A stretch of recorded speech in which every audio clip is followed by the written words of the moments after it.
నమస్తే. నేను ప్రస్తుతం ఎస్ఆర్ నగర్ చౌరస్తాలో ఉన్న నా వెనుక ఒక హాస్పిటల్ ఉంది, ప్రైవేట్ హాస్పిటల్, జయంతి సూపర్ స్పెషాలిటీ హాస్పిటల్. ఈ హాస్పిటల్లో ట్రైనీ ఐపీఎస్ ఉదయ్ కృష్ణారెడ్డి చికిత్స పొందుతున్నాడు. తెలంగాణలో ముఖ్యంగా 2 తెలుగు రాష్ట్రాల్లో సంచలనంగా మారినటువంటి అంశం ఇష్యూ ఉదయ్ కృష్ణారెడ్డి లైంగిక వేధింపుల కేసు. ఉదయ్ కృష్ణారెడ్డి ఈ మధ్య కాలంలోనే ఐపీఎస్కి ఎంపికయ్యాడు. అయితే జూలై 18 తారీఖు ఎన్పిఎస్ నేషనల్ పోలీస్ అకాడమీలో ట్రైనింగ్ తీసుకుంటున్నటువంటి ఉదయ్ కృష్ణారెడ్డి ట్రైనీ మహిళా ఐపీఎస్లో లైంగికంగా వేధించిండని జూలై 18న అత్తాపూర్ పోలీస్ స్టేషన్లో కేసు నమోదైన తర్వాత అక్కడి అధికారులు ఏం చేశారంటే ఎన్పిఎస్ నేషనల్ పోలీస్ అకాడమీ నుంచి సస్పెండ్ చేస్తే ఈరోజు 20 కదా, ఈరోజు ఉదయం బోరబండలోని మోతీనగర్లో ఉదయ్ కృష్ణారెడ్డి సోదరుడి ఇంట్లో ఉదయ్ కృష్ణారెడ్డి కొంత పాయిజన్ తీసుకోవడం, తెల్లవారుతున్న క్రమంలో పాయిజన్ తీసుకుంటే ఆత్మహత్యా యత్నానికి ప్రయత్నించారు. అందులో భాగంగా కుటుంబ సభ్యులు ఎస్ఆర్ నగర్లో చౌరస్తాలో ఉన్నటువంటి నా ముందు స్టాచ్యూ ఉంటుంది మీకు, జయంతి హాస్పిటల్ సూపర్ స్పెషాలిటీ హాస్పిటల్లో జాయిన్ చేశారు. వార్తలు ఏంటంటే కొంత విషమంగా ఉంది, ఆ టాయిలెట్ క్లీనింగ్ చేసే ఆ యొక్క హార్పిక్ను ఏదో తాగిండి అనేది చెప్తా ఉన్నారు. ఏదేమైనా పాయిజన్ తీసుకున్నాడు. ఇది ఒక సంచలనంగా మారింది, చాలా ఇష్యూ మారింది. ఉదయ్ కృష్ణారెడ్డి కూడా చాలా ఇంటర్వ్యూలు ఇచ్చాడు, మీరు చూసే ఉంటారు. 2013లో కానిస్టేబుల్గా ఎంపికయ్యాడు. 2018లో కానిస్టేబుల్ ఉద్యోగానికి రిజైన్ చేసి ఐపీఎస్కు ప్రిపేర్ అయ్యి 2025-24లో ఐపీఎస్కి ఎంపికయ్యాడు. చాలా కష్టపడి మంచి పొజిషన్కి వచ్చాడు. కానీ నేషనల్ పోలీస్ అకాడమీలో ఏం జరుగుతుంది, లైంగిక ఆరోపణలు ఎందుకు ఎదుర్కొంటాడు?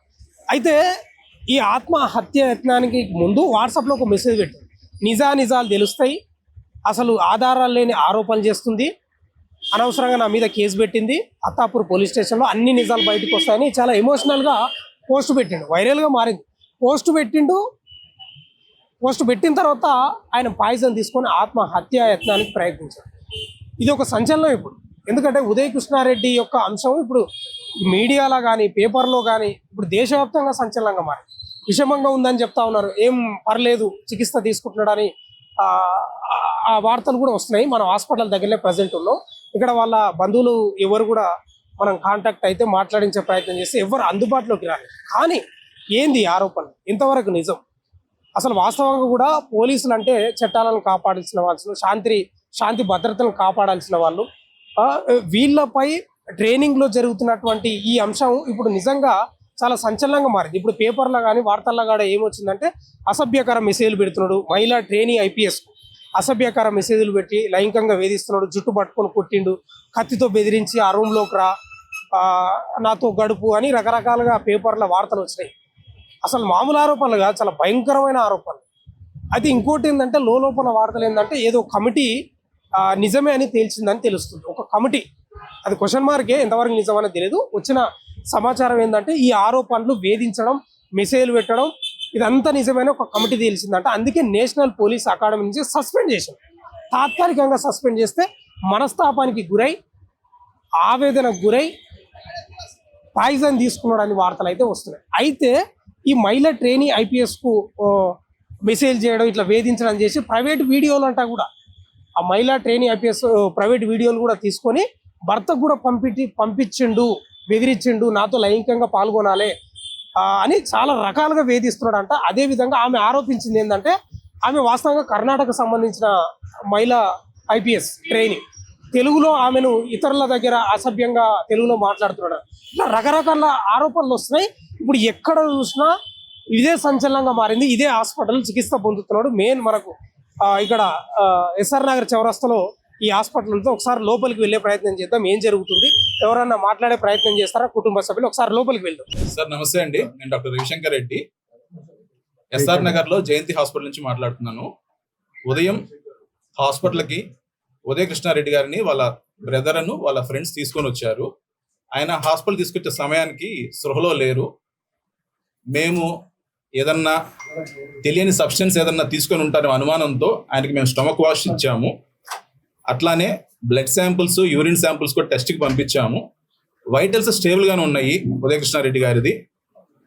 ఆయన నిన్నంతా ఆహారం తీసుకోకుండా కొంచెం ఆల్కహాల్ తీసుకుంటా ఉన్నారని చెప్పి వాళ్ళ బ్రదర్ చెప్తా ఉన్నారు. ఏదన్నా ఆల్కహాల్ ఎక్కువైందా లేదన్నా ఏదన్నా తెలియకుండా ఏదైనా సబ్స్టెన్స్ ఏదైనా ఎక్కువ తీసుకున్నారా అన్న అనుమానంతో మేము ట్రీట్మెంట్ చేస్తున్నాము. ప్రస్తుతానికి ఉదయ కృష్ణారెడ్డి పూర్తిగా స్పృహలో లేరు. స్పృహ వస్తానికి కనీసం ఒక 24 గంటల సమయం పడుతుంది అనుకుంటున్నాము. బ్లడ్ రిపోర్ట్స్, యూరిన్ రిపోర్ట్స్ మనకి వస్తే గానీ మనకి పూర్తిగా క్లారిటీ రాదండి.